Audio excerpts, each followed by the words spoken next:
The Espresso King. Just a second. Yeah, there you go. Oh, my God. I love you, man. That was a fresh one. I woke up from my siesta about an hour ago. You know what I'm saying? I have a nice little siesta in the middle of the day. And then I have an espresso and boom, back to business, baby. You better send that to a couple guys over at IP for asking how the coach is feeling through things. Real quick on that? That has become a theme, Sills. It's become a theme. Like I have heard a number of reporters, even during the press conference, be like, so Nick, how you holding up, man? Like, I'm like, this isn't good, but I feel great. Mark, I know why you guys aren't doing like you and Angelo and Mike and all the. I mean, now you've got psychologists doing sports talk, right? Hey, how is everything working? I don't give a shit how you're feeling. Win a game. Make a call. Stop giving me bullshit press conferences on Wednesdays and excuses for failure. Kumbayas. Yeah. What is? I thought this is Philly. Yeah, it's still Philly. On Sunday, I heard you go, this is pathetic. So I'm with you now. That's why, I mean, I heard you. I think I've ended the last two post-game shows. I think in my closing argument has been some kind of rant and then followed by this team sucks. I feel like that it's like, it's not, you don't need a doctorate. You don't need to have a doctorate to point that out. I don't need you to give me, I don't need to give a thesis statement on that. You did, boom. That's all you need. Absolutely. All right. Let me ask you this now. Do you think the opinion on Jalen Hurts and that organization has changed? And I'm going to make it as vague as possible. I'm not talking about his ability. Maybe I am.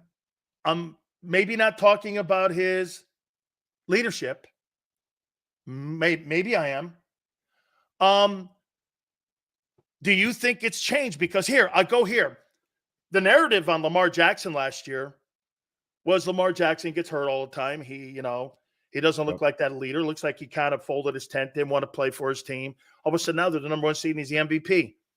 Narrative changed. Lamar's better than Jalen this year. Okay. Do you think that organization, or do you think it's still a wait and see, and that Tampa game has a lot to do with the evaluation of a lot of people? And I just said this to Tone.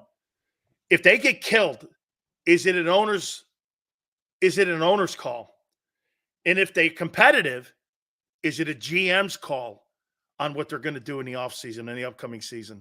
I think regardless for the Philadelphia Eagles, it's Jeffrey Lurie's call. And I know a lot of people will look at Howie Roseman and they'll say, oh, how he does this, how he does that.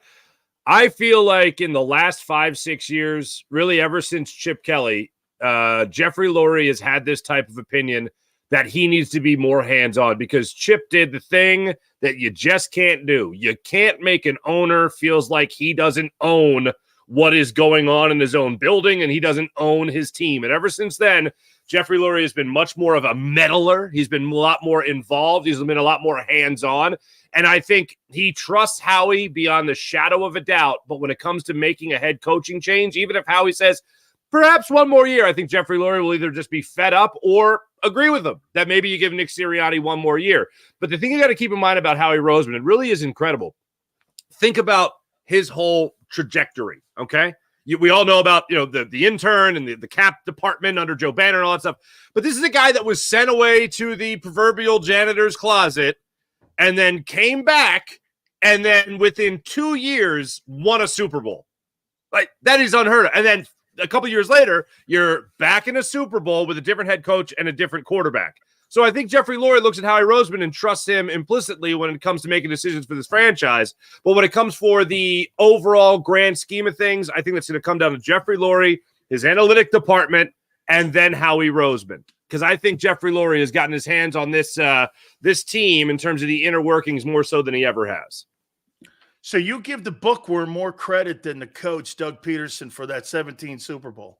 Howie Roseman? Okay. He assembled one of the deepest rosters, if not the deepest roster in the history of the NFL.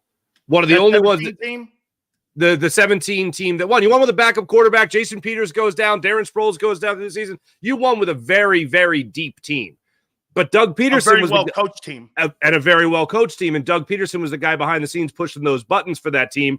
And he had a good I know everyone rips on Jim Schwartz for what he did in the Super Bowl. He was pretty damn good that entire season. And I remember even when Carson Wentz went down, I was one of maybe 4 people that said, hold on a second. All Nick Foles has to do is not turn the ball over. That's it. And this defense, which at the time was one of the best defenses in the NFL, you could ride that to at least get to the Super Bowl. And it turns out they won it by some amazing act of God. Well, they hey, won Marc, it. by the way, today Jim Schwartz was named the NFL Assistant Coach of the Year. So go ahead. Was he really? Good for him. Good for him in that defense there in Cleveland. That's great to see.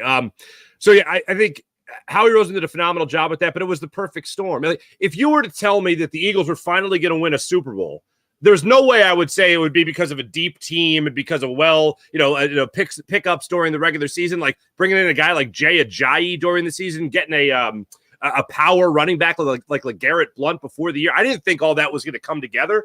And sure enough, it did. I would think it was going to be because of a franchise quarterback like Carson Wentz at the time, plowing through and making things happen. But it happened in a completely different way. And then to be back there 5 years later with a different head coach and quarterback is astounding. But I think like I said, as time has gone on, Jeffrey Lurie has kind of trusted his own instincts over everybody else. But I think Howie and Doug, and obviously the players in that room assembled by Howie, did a phenomenal job of all working as one for the common goal, which was to give the city a parade, finally, courtesy of the Eagles. I'm going to ask you a question that doesn't get brought up. First, and I'm Your Honor, I'm going to ask a leading question, so I want it to be known here that Sileo is going to ask a leading question. Do you think they paid Jalen Hurts too soon? No, I think they paid him when they had to pay him. I just think that's how it is. Franchise him. Yeah, I'm sorry? Why didn't you franchise him? Because you want to show that you can have a quarterback that is going to grow into the contract. And people always throw out the $250 million deal. You don't show confidence in anybody by franchising. But I know they took a different route in Baltimore with Lamar Jackson, and that's obviously paid off. And Dak. Yeah, and Dak. But when you look at the Eagles, I think they wanted to invest in some stability after the, I guess, shell shock of the whole Carson Wentz experience.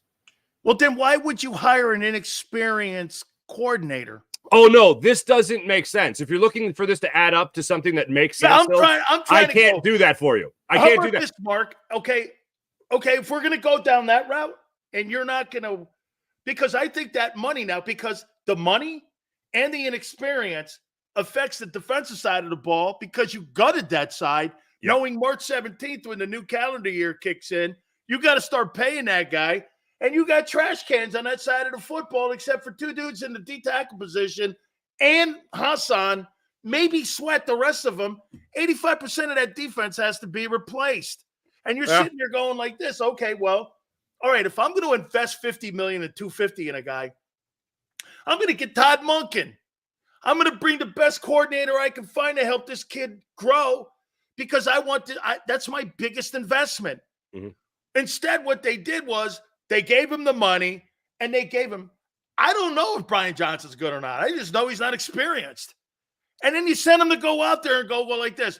And then on top of that, go throw, and he's been named the NFL's quarterback that had to throw the toughest passes in the season. So he had to throw the toughest passes with the least experienced guy. I mean, none of it makes sense. Yeah, that's why the Eagles ended up losing, 5 of the last 6 games? 3 and 5 since the bye. What the? I went through it. I'm answering my own stupid questions. No, well, I can't answer a question for you that doesn't make sense. The Eagles are the only ones that think it makes sense because that's what they decided to do.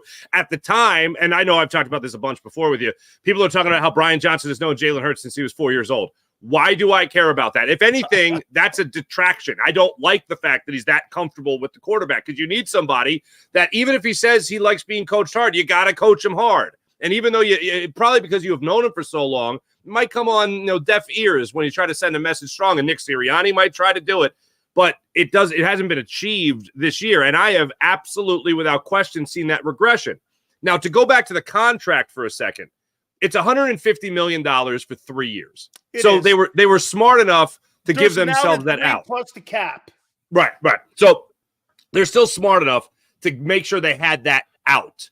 But at the time, they wanted to show that they had confidence in the guy that they drafted in the second round right after they had guaranteed, $65 million to Carson Wentz on that mega huge Kajunga deal that they just signed him to. So they wanted to make sure, all right, look, we drafted him at this spot. It might have disrupted things, but we know this is the guy. I think the opinion hasn't changed in terms of long-term, but right now they're sweating it out. I mean, how could you not be? You see the throws he's making, the decisions he's making on the field. I know he's coached for the splash plays, and we've talked about this before, where he is not he's not a check down Charlie type of guy. He's the guy that goes for the big play, the splash play. But if you're doing that, then you put yourself at risk of doing one of the two things that the Eagles really try to go after during games. They always try to go after the splash play, and they always try to avoid turnovers and win that turnover battle. So if you're going for the splash play, i.e. 8:15 left in the fourth quarter of the Seattle game, when you're up 4 points, there's no reason to go for the splash play downfield to Quez Watkins that ended up being an interception. But that's what he's coached to do. That is now what is ingrained in him for this season. That's a mistake. The Eagles know how much the coaches have their influence on Jalen Hurts. And I know he'll improvise from time to time, as A.J. Brown put it, and he'll check down at the line and change the play, and that's fine. That's what a quarterback should do. But what he's coached to do, I believe, has been the wrong thing throughout this season. And now you're seeing, really not now, but throughout this season, you have seen that regression. To go to the last 6 games of the season, real quick, do you know how close, Dan, I was going through this, how close the Eagles were to being a 7-10 team? No. To being a 6-11 team? No. See if I can pull this up. Wow. Right quick for you. This is, I had to go back and watch some film and make sure I was doing this in somewhat of a fair way. All right. So I thought I was the only nerd. No. Are you kidding me? I'm a huge nerd. Great. Come on now. Good for you. Oh, where the hell do I have this? I thought I had it in my notes right here. Anyway, here's what I got for you. Buffalo is one game you could look at that could have easily been a loss for the Eagles, not just because it went into overtime. You needed a 59-yard field goal, and if you remember in that game, Gabe Davis in overtime broke the wrong way when they got first possession. He broke to the outside. The route was supposed to be to the inside. If he does that, it's a touchdown, walk-off touchdown in overtime. The other game you could look at, Reed Blankenship's forearm, week 4, Terry McLaurin, Washington. If that forearm isn't just under his foot, he comes down inbounds. They continue that drive. Washington probably wins that game. You look at Valdez-Scantling dropping that ball in the end zone against Kansas City Chiefs. This offense was going to go in Kansas City in that weather and drive down the field against, at the time, I believe, the number 2 defense in the NFL. Don't think that was going to happen. Most likely another loss. The Dallas game in Philadelphia, Dallas had to basically fumble the football away, fumble big plays in that game 3 different times on one possession to make sure that the Eagles stayed in that lead, whether it was a tackle at the 1-inch line or Dak Prescott stepping out of bounds early. You're talking 10 losses right now, right? Potentially. Yes. Yeah, 7-10. Very easily. Washington game, if Rivera doesn't kick it and goes for 2 and gets it, there's another opportunity. That was a coaching decision that kind of probably maybe even began to dominoes for his coaching job. Mm-hmm. Absolutely. And so unbelievably close to a 7-10, 6-11 team this season. But fortunately, they got some talent on this roster that could overcome a lot of those mistakes. And then all of a sudden, they made the awful panic move of telling your defense, you guys can still win these games without having the same play caller you've had all year. Hey, Shaq Leonard, we know you just got here. You've been here a week, but we're going to give you a different defensive play caller. I have to ask you this because this I can't believe that this didn't pick up more steam. Did you see Hassan Reddick's quotes? Did you see Hassan Reddick this last week? The same week A.J. Brown finally decides to address the media. You're the only guy that brought it up, and I kept going like this. Farzetta must be hated by the Eagles. Because you, Marc, you're the guy who gets the call from Bob Lang, okay? You're the guy who Joe Bell and all them guys over there have to deal with back in the day because you bring up something. You see, you know why you're a great sports talk guy? You bring up the obvious. You don't bring up the non-obvious. What the hell, man? I don't get it. Hear it. You listen to the players. The players have been telling us this bullshit all year. I couldn't believe his comments. They were so here's my little theory. If A.J. Brown never addresses the media, like if A.J. Brown had been talking throughout the whole season and like a player should, then we're not even talking about A.J. Brown and what he had to say at his locker. What we're talking about is Hassan Reddick and what he said at his locker, which is like chuckling at the idea of him dropping back in coverage 7 times. So that shows me that He thinks it's ridiculous, but he's a team guy and he's going to do what's asked of him. And that's exactly what he said. And that actually is what grabbed the headline. The other thing was the higher-ups, Sills. The higher-ups thought it was the best decision to change to Matt Patricia from Sean Desai with 4 flipping games left in the season. The higher-ups, not the coaching staff. What the hell, man? So Julian Lurie's now calling for Hassan Reddick to drop back in coverage. Julian Lurie is now, because he's part of analytics. Oh, yeah. He's part of that. Yeah, that's his that's going to be Howie's eventual boss. Probably. Dude, dropping okay, so you haven't had a sack in weeks, and you drop your best pass rusher out of it. So I mean, why don't you just go into a gun battle, and a guy's going to have 6 bullets in his chamber, and you're going to have none. You're going to have an unsharpened pencil. No, you're going to go to a gunfight with a sword. I mean, dude, Dirk, Mark, you know, what's crazy when I hear you guys talking, I see Seth's face, and he's had it, and he's fed up. You are to that point. You know, and I even hear guys on our channel, you know, we answer our own questions. Well, if Nick Sirianni's fired, I'm like, why? What would matter? You'd get another doorman. Yeah. I mean, this has got to come from the owner. The owner has shown that he is parachuted in, and he brought Chip in. Chip's just the wrong guy. Okay? He's the wrong guy. Mark, he has a sample size of changing direction and putting someone he admires in a closet. Yeah. Would he ever go there again? I think the prerequisite, I think the resume, the objective on the resume has to say smart guy that will follow orders. Simple as that. Smart guy that will do what we tell him to do, basically, for lack of a better term, a yes man. Someone that's not going to rock the boat. Is that a coach? That's not a coach. I had this. So my other theory on this was, if you're a player in this locker room and you listen to what Hassan Reddick had to say about the higher-ups making the change. So the higher-ups are making the change then. What is it you say you do here, Nick Sirianni? What do you do? So if you're a player and you know the higher-ups are making the decision, what power do you have as a head coach? What authority do you have in the locker room? If you're just the guy to be like, all right, guy, here's a game plan. Rah, you're great. You're going to the Pro Bowl. I love everybody in here. Let's go get them. All right, come on. Okay, that's great, but what power do you have? Especially if your offensive game plan, by the way, has been straight ass to end this season. And for the vast majority of the year, it hadn't been really impressive either. What authority do you have in that room? You want to talk about a guy losing the locker room? I can believe it. Hey, I'm not mad at Nick. You're just toothless. I agree. I'm not. Those players are not mad at him. They just know he's toothless. Mm-hmm. I'm going to give you an example of that yesterday. So the Giants parachute in and start firing 2 of the assistants of Wink Martindale. Yeah. He goes into Brian Dable's office and tells him to go fuck himself. They fire him. Well, gee, it would have been nice to see if Nick, he had really hired Desai, went in there and battled for Desai and stood up for him and said, no, we're only 10-3, 10-2. This guy beat the Chiefs and he just beat the Dolphins. Had a rough patch here. All the rest of those teams went through rough patches. We're going to weather through this here. And we're going to be, now I'm sounding like a coach. Instead of a bugle guy or a Pied Piper, okay, no problem. We'll make the decision.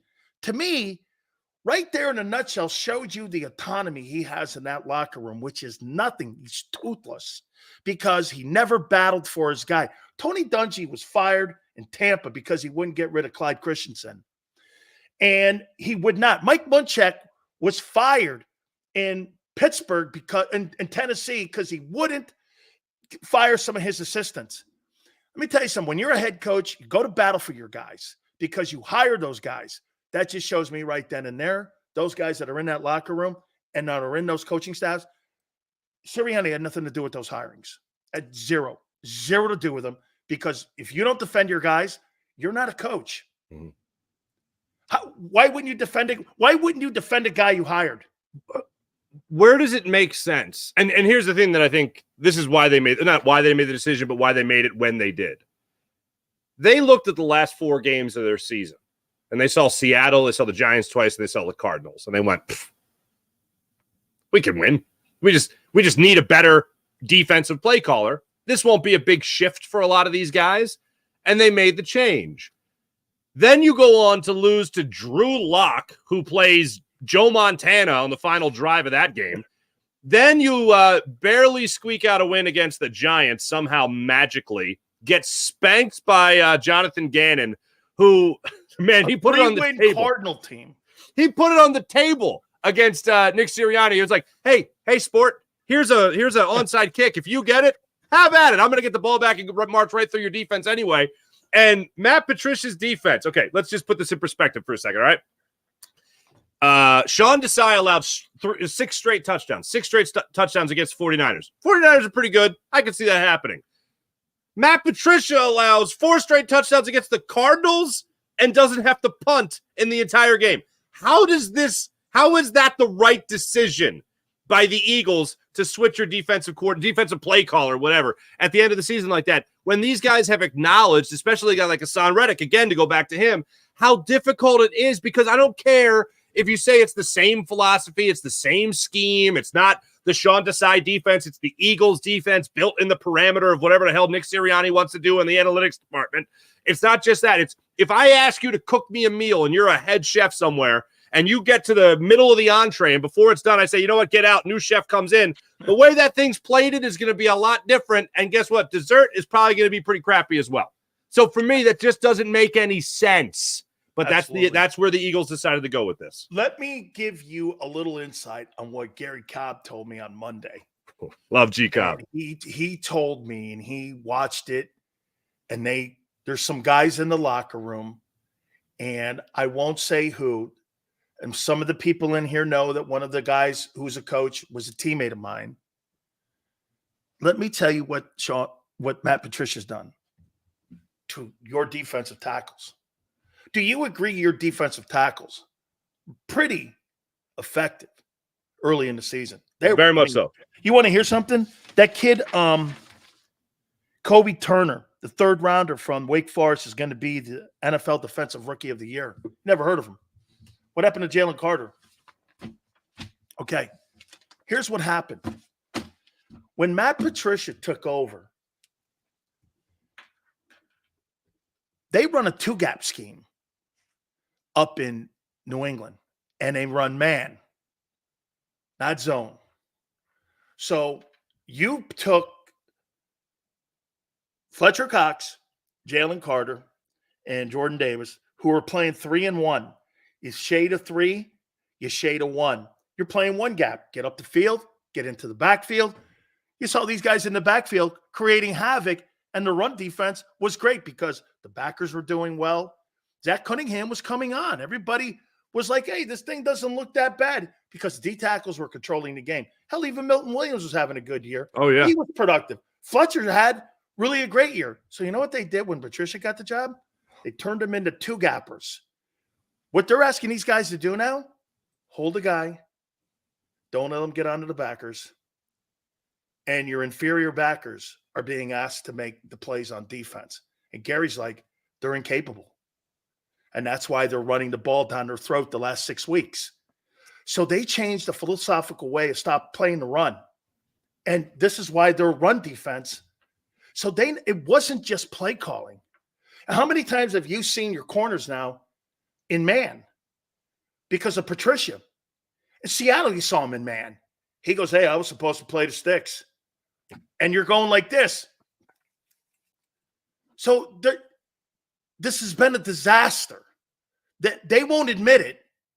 They will not admit their failure on making that move when they did. All they maybe had to do was make Matt more of an influence in scheme and things, maybe designing some design coverages. But what they did was they philosophically changed some of the dynamics, and you're not good enough in many places, most notably linebacker and safety. And you're not deep at end. You know, Josh Sweat has played 300 plays more than he did a year ago. I did not know that. Good God. And people go, he hasn't had a sack in seven weeks. Well, yeah, he's basically playing another 6 games than he did a year ago. You have no depth. I'm telling you, they F that side of the ball up so bad. And when you started getting 3 and outs, the offensive inability to keep those chains rolling, when you got 3 and outs, you put your defense on the field. They Chip Kelly, the defense. Does that defense not look like Chip Kelly's defense when they ran those defenses out of gas and you saw guys getting hurt and run on and thrown on? They look like Chip's defenses, don't they? The Cardinals game in particular, that was the most horrifying one where the defense did not hold the Cardinals to a third down.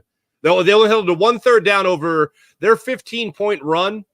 It was 19 plays, 15 points, 1 third down faced towards the end of that game. That's absolutely atrocious.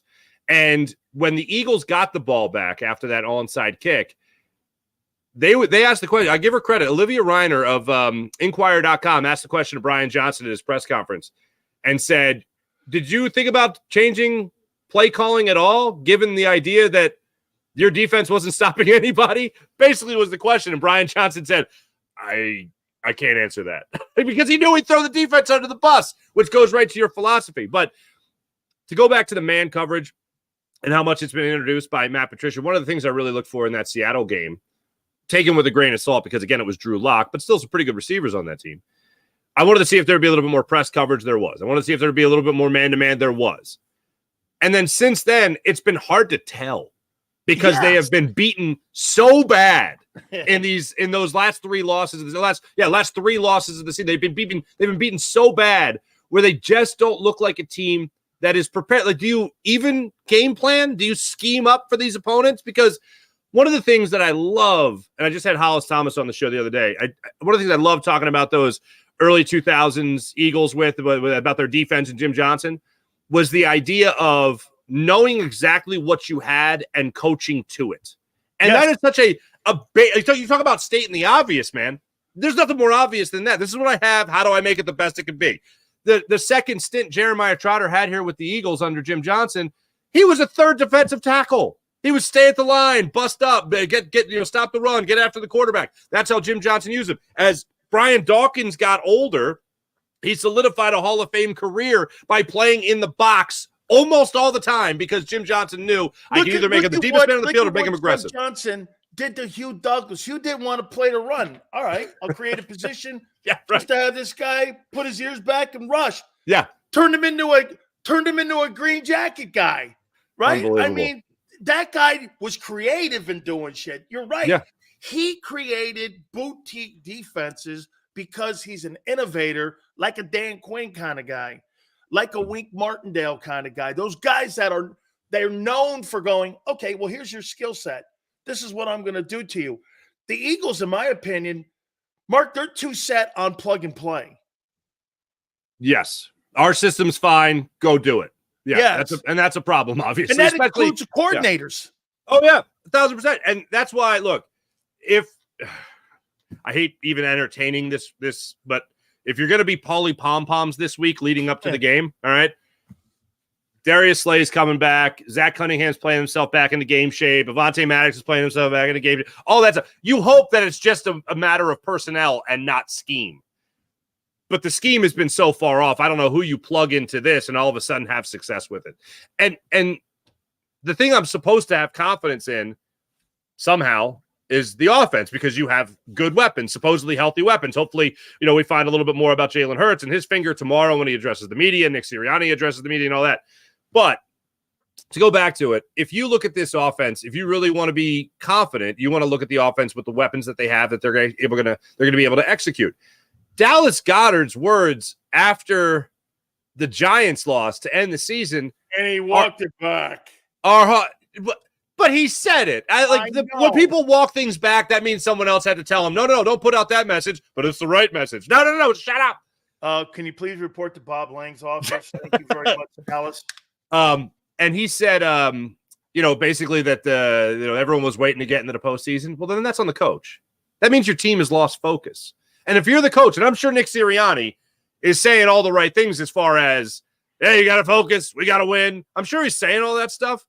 But the fact that I'm sure of that means that I'm also sure that this team didn't hear it, which is obviously the biggest no-no you can have is when your team tunes you out. So that's a shame on the players. Like, you actually, so you mean to tell me the road you were willing to entertain was, instead of hosting every playoff game, let's be on the road most likely for every playoff game. Instead of having a week off that might help my defensive tackles, that might help a guy like Josh Sweat. You know what we should do? We should play. We should play it. Oh, you know what else? We should play it on the road. That's what we should do. Everybody kick up, relax. We're in the playoffs. Hey, we're 10-1. We're great. We're fantastic. Not the case. Last question. Not the case. Here. Tell me this, Mark. Why is it so hard for Nick Sirianni, after a game where you look like shit against the Cardinals and the Giants, to have constructive criticism towards the play on the field instead of giving me Newt Rockney speeches about picking yourself up, showing character, going into the – I'd be like this. We played like shit. We coached like shit. Guys need to have the come-to-Jesus conversations, because that's how coaches talk. Good coaches don't sit there and go, hey, play calling was, okay. We just got to, do a better job. We got to be able to do it. And you're like this. Then you get those Wednesday apologies. The players say something on Sunday, and then all the players, all year long, all the players had to walk all their comments back, because you know why? They're afraid of hurting the coach's feelings. And I'm sitting there going like, I don't give a shit if my coach's feelings are hurt. And if I'm a coach, since when do coaches give a shit about if players' feelings are hurt? I mean, I've never seen anything like that. Can you imagine this group being under Buddy Ryan? And look, I know you can't coach guys like that anymore. And I'm not saying you have to grab guys by their face mask and kick the shit out of them. Tony Dungy didn't have to do it, but he commanded respect.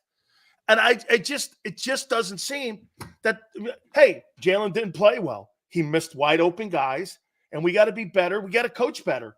There's nothing wrong with that, Mark, but they refuse to go down those roads. Mm-hmm. Mm-hmm. Yeah, no, that's just not how they choose to do it. You're absolutely right. And what's scary is, I know a lot of people listened to the A.J. Brown press conference and thought it's a feel-good press conference of the year. This could be the Eagles' turnaround and all that stuff. There was one little soundbite from there that nobody wanted to talk about, and it was the truest thing. He said, now, look, you're a player. Right? You played the game, Sills. You know the deal. You want to take responsibility. You want to think, I didn't do a good enough job, regardless of scheme. You want to take responsibility. I didn't think that press conference was awful. Oh, it wasn't, except because you want that player. Again, you want the player to take responsibility. You don't want the player that points fingers and said everybody else's fault. Nobody wants that guy. And A.J. Brown, I applaud him for everything he said, especially this. After he got done talking about how much it's him, it's the players, it's not the coaches. The coaches aren't lacing them up. The coaches aren't going out there playing. The coaches aren't missing tackles. The coaches aren't dropping the ball, whatever. He got asked the question, and I couldn't recognize the voice who asked it. But the question was, does everyone feel like you feel? Great question. Valid question. A.J. Brown's response. Well, I mean, I can't talk for everybody. And then he went down the avenue of basically talking about his apology to the team and all that stuff. So there is turmoil in that locker room. There are people in that locker room that Nick Sirianni, Matt Patricia, Brian Johnson, there are people in that locker room who they have lost. And Okay, A.J. Brown saying it's on us, the players, doesn't count for everybody. You've opened up another lane here then. Sometimes coaches use the media to talk to players. Don't you think the players could be using the media to talk to the coaches? Oh, absolutely. And you know what? If you're going to be smart about it, the players are probably using the media and themselves to talk to the coaches. Because to me, I don't think he was talking about, I can't speak for everybody, because I don't think he's talking about the players in the building. I think he's talking about the coaches in the building. That's who I think he's talking about. I mean, I'm sorry, man. You can't be 10-1 and all of a sudden just lay an egg like that. It's because, and then come off a Super Bowl, and think about this too. You're 24-4 to that point. What happened? Okay. They lost fate. And I said this before you came on, Mark. I think that Buffalo game was the last bit of Eagle pride, because it was 95 plays. They played against Buffalo. They played their balls off in that game. They played an extra quarter. And everyone's saying that the Niners were the team that took their – I think the Niners finished them off. But I think the Buffalo game was the last bit of moment that you saw of that team buying into what was going on. That Buffalo game took a lot out of him. 95 plays. Think about that. 95 plays. Week before, you played 70 against Kansas City. I mean, you're playing a ton, and they just got finished off. And then with the schematics and the Jalen Hurts offense and all of that, it just really, I think they just lost faith in the guy who's the captain of the boat and the people upstairs. They're giving them false intel. Like I said, man, when Columbus was looking for the free world, he landed somewhere else. Let me tell you something. If Nick Sirianni was the captain on the same boat that Columbus was on, they'd have threw him overboard. Okay? I mean, they wouldn't have bought – they need Columbus, okay, to keep the faith.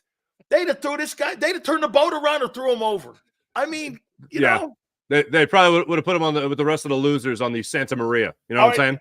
Yeah, it was a Spanish boat. Who cares? Go ahead. Hey, anyway, so let me throw this at you here. Yeah. How important is the Buck game? And I'm vaguely, I'm keeping it like this. Is it more ramifications in the ownership, in the management, to the players, to coaches? What does that Buck game mean Monday night? Nick Sirianni's coaching for his job. Holy shit. And I did not think I would say that at the end of the season, but when your coaches, the other thing that was reported before the game against the Giants was Nick Sirianni was really intense and he told the players that you got to win. This is the win. You got to win. You got to feel good. You got to win. You got to get the playoffs with a win. And they did that when the other game, the Dallas Commanders game, that was a close game, and they're, up until the second half, but they come out of the gates like that. That's pathetic. So now you're going into the playoffs, limping into the playoffs in a historic end of the season collapse. Historic, Sills. Historic end of the season collapse. And now you got to go on the road from a number 1 overall seed to a 5 seed on the road, from a Super Bowl to 10-1 again, now to a 5 seed. You got to go on the road. Nick Sirianni and all the words that have come out of the locker room about allegedly losing the locker room, it certainly looks like that. It certainly sounds like that. And if they lay an egg against the Buccaneers, there's no way Nick Sirianni is back. Absolutely no way. Now, I don't believe they will lay an egg. I think the outcome of this is Brian Johnson goes elsewhere. Believe it or not, maybe Matt Patricia goes elsewhere. I could see this. I could see the ownership. I could see Howie Roseman saying, we're going to give Matt Patricia a full year and let's see how he does. But offensively speaking, forget about it with Brian Johnson. It ain't happening. There's no way if they lose this game, he's back. You think the Cardinals and the Giants are better than the Bucs? I just think the Eagles continue to sink. How about that? Oh, hey, get this. The Bucs have 2,000-yard receivers. They got a running back that's got 990 and 65 catches, and they got a quarterback who had a better passing year than Hurts. Go figure. Okay? And they're a better team than they were when they played them last. And the Eagles are a worse team. You think they're winning? I have no confidence in the Eagles winning that game against Tampa. Now, I was doing a bit this morning about like a letter to myself Monday morning. Like, don't buy in, don't talk yourself into it, don't be Polly pom-poms, basically. And for me, I don't see this team flipping the proverbial switch. So Darius Slay's going to come back and be great. AJ Brown's fine. Jalen Hurts is dislocated middle finger on his throwing hand is fine and dandy. Nick Sirianni and Brian Johnson are going to figure it out. They're going to be able to winning that game Monday. They're going to be but okay, then this last thing. They're going to figure out how to pick up the blitz again. Come and get it, Todd Bowles. Enjoy yourself. Todd Bowles blitzes as much as Wink Martindale. Okay, I don't have confidence in them. Just keep that in mind when you're I want everyone to do me a favor. I want everyone to look at Marc Farzetta's face right now. And it'll look very constipated during the post-game show on JAKIB Sports on Sunday or Monday when he is watching that thing. And by the way, what's even more obnoxious is that Marc's got to stay up for what could be a toilet bowl show. Maybe I'll do the show from the bathroom. Maybe I'll do a remote show. All you guys should have your drawers down, sitting on the toilet, doing the show going. Now we're here doing the from the bathrooms of of oceans. You guys should be sitting in the stalls with the stall doors open, towels over, of course, and having sitting there going like this. And here we are with the Pound the Hockey pregame show or postgame show talking Eagles. That might be appropriate. One last thing for you on the toilet reference here. Did you hear Nick Sirianni say that? I've heard coaches and players talk about flushing a game. I've never heard them talk about flushing a whole month. How big is their toilet that you're flushing all this stuff down? Because it seems like you got a bit of a clogged toilet. Seems like you got a bit of a backup here, my friend. That guy couldn't coach Lehigh. All right, I'm going to leave you with this here. So I said that the Cowboys would finish last in February. And so these Cowboy nutbags have found the JAKIB. Thank you, James. By the way, it's got over 250,000 views, and it's been reviewed, and all these Cowboy fans. And so now I understand why you hate these people, because you're rooting for winning an NFC East that you backed your way into, that the Eagles faded at the end and gave to you, and you're playing your somewhat mediocre football, and you win the East. You see, Mark, you got to remember something about Cowboy fans. Their number one objective is to win the East, and that's it. Yeah. Eagle objectives is to win Super Bowls. And the Cowboy fan, once he gets sent home by Jordan Love and the Packers this weekend, please God, I'm just telling you. Yeah. They are the most delusional fans I have ever witnessed in my life. And I mean that with all due respect. Your greatest glory is in your rearview mirror.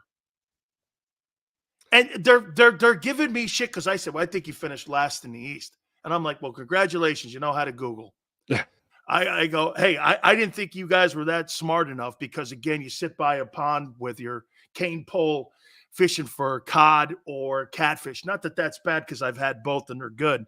But outside of that, drinking your Bud Lights, if I could go there, I leave you with this. The Cowboy fan has to be the most obnoxious people I've seen. I mean, they really are. And I know why Eagle fan can't take it. Are they like our version of the Sixers fan? Like, you can't, like, the Sixers fans, we're not excited until the second round of the playoffs start, because that's the goal. That usually means you're never excited. Yes, exactly. That's the thing. It's but we're real. In Philly, we're real. Like Dallas, they had it. Oh, yeah, we won the East. Yay. It's like, no, that's when the party starts for you guys, because you haven't been able to win, more than 2 playoff games in 25 years? Like, dude, raise your bar a little bit there, Phil. By the way, like I said, their season doesn't start until the playoffs start. That's when they prove it. Hey, 12. Did you see the breaking news? I did. Nick Saban retired. Yeah. Wow. I just saw it come up. Yeah. Hey, let me ask you this: who had a better career, Saban or Belichick? Both 6 titles. If you had to put who the better coach was in football history, who had more impact on his sport? Both all-time winningest championship coaches at both levels. Who is the greatest coach of all time, Saban or Belichick? I'm going to have to go Saban. Saban spread out. Belichick's won. Plus the with turnovers. One quarterback. Yeah. Plus the turnover with college kids. Exactly. Like that's the thing. That's why I look at Tom Brady as like the greatest athlete in American sport ever, is because he had such a revolving door around him. But he was the constant, he and Belichick. And then he went somewhere else and won again. And obviously Belichick hasn't. So yeah, I'd go with Nick Saban in that argument. Man. You think he's done more down there than Bryant? You think he'll be remembered in 10 years more than Bryant? Probably. That's just the ebbs and flows of life, right? That is the when the next generation comes. That's why people like me don't like arguing about Michael Jordan or Chilton. Exactly. It's a generational question. Exactly. It's a Kobe Russell question. If you're an old fart, Russell's the greatest winner. Today, it's Jordan. Yeah. Right? No, exactly. Generational. Absolutely. Damn. Saban. Man, who would take that job? You watch this. Dabo Sweeney gets that job. He's an Alabama guy. Does Harbaugh stay in college? You know what, Mark? Mark, you got one more question for me? Go for it. Okay. Go for it. Of all the job openings, what job opening in the NFL do you think is the best opening? You got Atlanta, Carolina, New England, Tennessee, Seattle.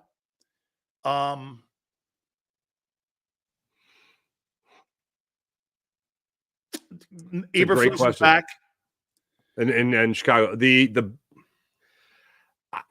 knee-jerk reaction is Carolina because there's only one direction to go. Yeah, and because you do have a young quarterback. Do you trust that owner? I think he's going to be minding his P's and Q's for a while. I think you can trust that owner because you just gave all that money to Frank Reich and then all of a sudden you fire him. So I think you're going to have a lot longer of a leash. And like I said, the only direction to go is up. How about this? You're going to think I'm nuts. I think the best job opening is New England. And I'm going to tell you why. Bob Kraft is the best owner to work for. And Bob Kraft has won before Belichick got there. Parcells put a team in the Super Bowl. They lost to the Packers. He was a guy that, remember, he's been to Super Bowls. He's won division titles. Prior to anything, when Belichick showed up, he was the guy that gambled and hired Belichick when Art Modell told him, don't hire him. He's the worst guy you can ever hire. 6 Super Bowls later. So I think they'll open up. That's a place, if I'm Harbaugh, that will give you autonomy and personnel, hiring assistant coaches, and also hiring what you need to have in there as coordinators. See, to me, this is not about what you have on the shelves. This is about what you have in management. To me, I think a job like the Eagles is a very complex job because you have so many things you have to jump over, like speed bumps with Howie and the cooks in the kitchen. Department. There's a lot of things that you have to overcome and coach through. Instead, you got more clarity in New England. You have an owner that will let you be a coach. And if you want to be a guy like Harbaugh, see, to me, that's a place I want to go to where owner's going to give me a chance to. How about this, Mark? The most important thing, I want an owner to give me a chance to fail. I don't want you to help me fail. Mm-hmm. Good. Yeah, that's a good way to put it. I like to liken it too. I never want to look at a head coach like Nick Sirianni as if he's only an employee. I want to look at him as if he's the boss. And that's something that doesn't really happen here in Philadelphia too often. And that's why Doug Peterson didn't last longer here in Philadelphia by his own accord. Let me show you this on here. Let me show you this on the way out. So 2 coaches as they go into the wild card weekends. Mike McCarthy's 36-15 in the last 3 years. And Nick Sirianni's 34-17. Both coaches' asses are on the line. What kind of organizations are those when you got a record like that and there's intangibles around you that could get you fired? And you're sweating it out. Like yep. Doesn't that usually give you extensions? Usually. Not for those organizations. Well, I've kept you long enough for you to have another espresso, so you go have that. Thank you, brother. Appreciate it. Make sure you watch him each and every single morning. I try to watch that show as much as I can, too. I saw Hollis. I saw Tank on there. He's absolutely a great listen. Hey, by the way, that guy was not drafted, and he had a hell of a career. He is one of the better, I would say, during that time, Corey Simon and him were probably the 2 best before Fletcher showed up. Those guys were really good defensive tackles, and it's kind of in the era before here. Fletcher, those 2, and then Jerome and them guys. So that was kind of like the bridge between all that group. So that was a great listen and great watch. I appreciate them. Don't forget, pregame, a halftime, and postgame on Monday night. You can catch that. It'll be the game against the Buccaneers. Thank you, Mark. I appreciate it, brother. My man. Thanks, everybody. See you guys. You got it. That is Marc Farzetta. Do me a favor. Please hit the like button. Keep it here on the National Football Show.